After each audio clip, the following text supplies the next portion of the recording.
മാത്തിൽ ടൗണിൽ മുറിച്ചിട്ട മരങ്ങൾ യാത്രക്കാർക്കും കച്ചവടക്കാർക്കും ഒരുപോലെ ഭീഷണിയാകുന്നു. അപകടം ഒഴിവാക്കാൻ മുറിച്ചിട്ട മരങ്ങളുടെ തടികൾ ഇപ്പോൾ ഇരട്ടി ദ്രോഹമാണ് വരുത്തിവയ്ക്കുന്നത്. അടുത്തിടെ മാത്തിലും പരിസര പ്രദേശങ്ങളിലുമായി പാതയോരത്തെ മരങ്ങൾ പൊട്ടിവീണ് കച്ചവട സ്ഥാപനങ്ങൾ തകർന്നിരുന്നു. ഇതിന്റെ പശ്ചാത്തലത്തിലാണ് മാത്തിൽ ടൗണിലെ വലിയ മരങ്ങൾ മുറിച്ചു മാറ്റിയതും. എന്നാൽ മാത്തിൽ ടൗണിന്റെ ഒത്തനടുക്ക് വെട്ടിമാറ്റിയ മരത്തിന്റെ വലിയ തായ്തടി കാണാം. ഇത് ഇതുവഴി പോകുന്ന വാഹനയാത്രക്കാർക്കും ടൗണിലെത്തുന്നവർക്കും കച്ചവടക്കാർക്കും ഒരേപോലെ ദുരിതം വരുത്തിവെക്കുകയാണ്. ഇത് വെട്ടിമാറ്റിയവർക്ക് ഇത്തിരിയെങ്കിലും മനസാക്ഷി ഉണ്ടായിരുന്നെങ്കിൽ എടുത്തുമാറ്റാനുള്ള മനസ്സ് കാണിക്കുമായിരുന്നു. മുറിച്ചിട്ടതോടെ തങ്ങളുടെ ജോലി കഴിഞ്ഞു.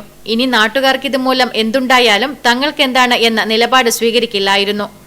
ഈ മലയുടെ മുറിച്ചിട്ടുകൊണ്ട് നമുക്ക് വളരെ ബുദ്ധിമുട്ടുണ്ട്. വണ്ടി പാർക്ക് ചെയ്യാനാവില്ല, ഹോട്ടലിലേക്ക് ആൾ കയറുന്നില്ല, ഭക്ഷണം കഴിക്കാൻ ആളുകളുടെ കച്ചവടത്തിന് വളരെ ബാധിക്കും.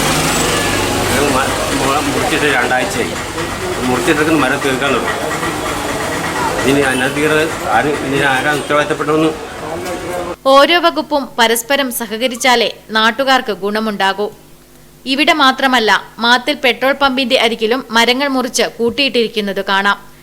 ടൗണിലെത്തുന്നവർക്കും യാത്രക്കാർക്കും ഒരേപോലെ ദ്രോഹം വരുത്തിവെക്കുന്ന ഈ മരത്തടികൾ മൂലം നാളെ എന്തെങ്കിലും അപകടമുണ്ടായാൽ മുറിച്ചിട്ടവരും എടുത്തുകൊണ്ടു പോകേണ്ടവരും മറുപടി പറയേണ്ടി വരും.